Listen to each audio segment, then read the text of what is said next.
Welcome back to Farm Info with Shubhashish. Now today, we are going to discuss synthesis. Synthesis of what? Synthesis of neostigmine, right? Okay. You might have heard about heard of neostigmine, right? In your pharmacology and all, right? So neostigmine is a drug which is frequently been given to the patient who is suffering from myasthenia gravis, right? So it's the myasthenia gravis. This particular drug is recommended in the treatment of myasthenia gravis. It's a neuromuscular disorder, right? Neuromuscular disorder. So how this neostigmine is acting? It belongs to the pharmacological category of reversible cholinesterase inhibitor. So that means we can consider neostigmine as a cholinomimetic.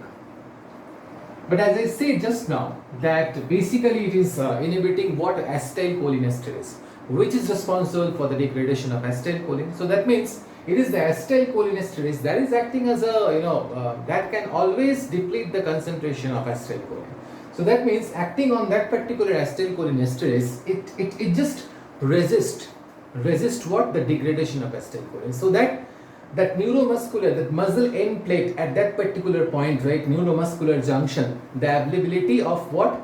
The acetylcholine keep growing, right? Okay, keep increasing, right? Okay.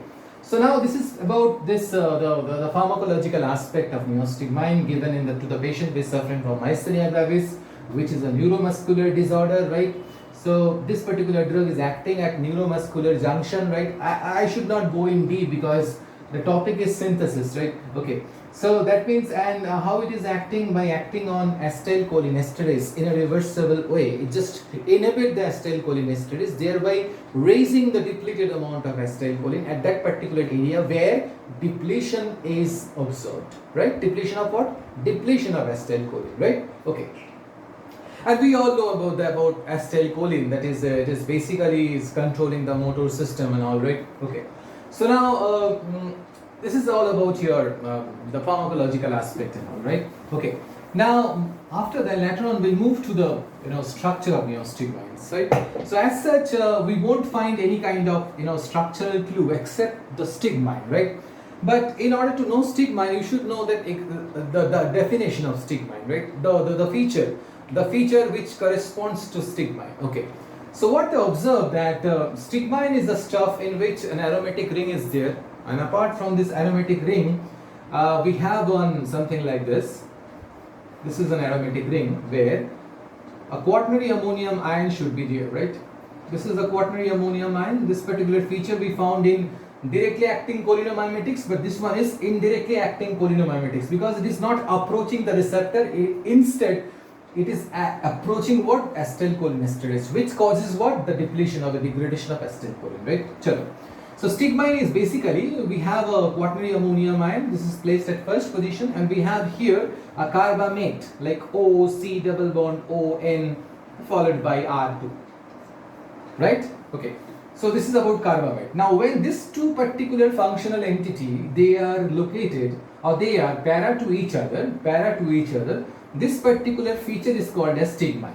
But what they basically observe that if we just push or if we just shift or reposition one of the functional group from para to the meta, then the pharmacological activity raises. And that is why they just violated the actual feature of stigmine. Actual feature says they should be para to each other, but for our convenience, for the purpose of getting or achieving the benefit and all, the highest benefit and all, we have just placed them what? Meta to each other. It means you are not supposed to find the carbamate here, rather here. So now they are meta to each other. When they are meta to each other, they can deliver maximum, right? Okay, chalo. So this is about here the chemical feature of stigmine, right? So what is that neostigmine? Now let us move to the structure of neostigmine. I should not rub it up because the structure is more or less same, the one which I have I draw. Okay. Now, so what is that stigmine? So stigmine, we know just now we came to know about stigmine, but for the purpose of elevating the pharmacological activity and all, so we have methyl, we have another methyl here, we have to place one positive charge, and here we have to place a carbamate, OCO, N, CH3, CH3. So this is all about the structure of neostigmine, right? Okay. Now, if you just try to figure it out through IUPAC naming and all, right? How it goes? Okay. So this is basically, as I said earlier, because while dealing with this, carbachol and all, there I told that IUPAC naming says that you are not supposed to call it as ammonium. Instead, this has to be called as azanium. So basically, this is what trimethyl-azanium, and to that trimethyl-azanium, one phenyl is there, and apart from this phenyl, this particular thing is there. This is what? So this is placed at position 3 of what? Phenyl. So it is the 3 that is holding what? Dimethylamino carbonyl oxy. So it is the third position that is holding what? The third position. So that means 3. You should initiate the process with 3. The 3 is holding what? 3 is holding dimethylamino carbonyl oxy. Basically this is carbamate, but we are not calling it as carbamate. Instead, or we can simply say carbamoyl oxy. Dimethyl carbamoyl oxy in a street way. This can be named in multiple ways. One of the ways, dimethyl amino carbonyl. This is carbonyl oxy. The other way is dimethyl carbamoyl oxy. Got my point? Dimethyl carbamoyl oxy. The same feature we found in case of these things like carbachol, right? So we are done with this. So position 3 is holding what? Dimethyl carbamoyl oxy, or 3 is holding what? Dimethyl amino carbonyl oxy. Same thing. Okay? Either of this you can take up, right? And after that we are left with what? Phenyl, and then trimethyl-azanium. So if it is neostigmine bromide, then put Br minus here. So azanium bromide, that's all, right? So this is the way you should name neostigmine, right? Okay, chalo. So now let us move to the making of neostigmine, how this can be made and all. Let us see how this can be made, right? The synthetic method, right? So for that we have to, first we have to draw the structure of the compound of interest or under study, right? So this is under study. OC double bond O and CH3 whole twice, right? Okay. And we have to put one positive charge here, right? So how this can be done? Let's see. So this is the entire structure, right? So now what can be done? We have an ester here, right? This particular ester can be broken down into 2 fragments, right? Possible fragments. What about this trimethyl ammonium or trimethyl-azanium, right? What can be done is we can methylate. We can methylate this particular nitrogen, okay, later on to form the salt, right? Later on. So if we just start up the process, because we cannot take most of the times we cannot we cannot initiate a venture with an unstable species, right? Or a reactive species. And for that very reason only, what we are just trying to do, we are just trying to make it a neutral one. Yes, basic, obviously, but that should not be a charged one.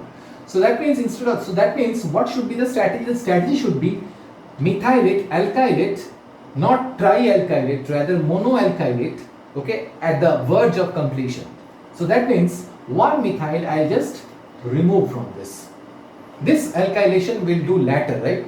So that means we have to do only monoalkylation because we are keeping both the methyl as such. So hence we have got what? So this is one of the fragment, this is one of the fragment, and this is found to be the other fragment, right? Okay. Now let us just complete the fragments. So simply here we have to put one H. So we have become, this has become what? This has become dimethyl amino. Where it is placed? 3. At 3. So basically this is 3 dimethyl amino phenol. This is one of the starting material. So likewise we'll just write it down here.